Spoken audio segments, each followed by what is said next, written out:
Dan is-summit kien diġà skeda differentement għas-summit preċedenti.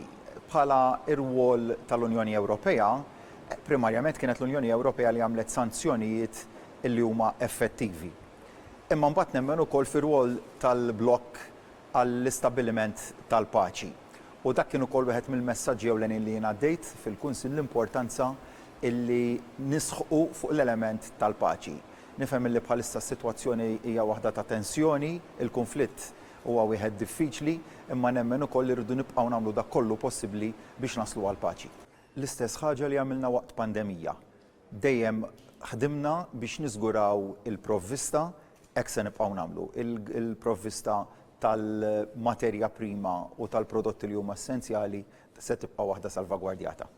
Insistejt dwar dan partikolarment fejn jidħlu l-prezzijiet tal-enerġija. Jiena tajt kelma lil poplu Malti li se nżommu l-prezzijiet tal-enerġija kif ukoll tal-fuels stabbli qegħdin naraw x'qiegħed jiġri madwar l-Ewropa fejn il-prezzijiet ta' dawn l-affarijiet li semmejt refgħu rashom il-fuq u l-fuq ħafna. F'pajjiżna tajna dik il-garanzija bħala gvern determinati li nibqgħu nżommu kelmitna.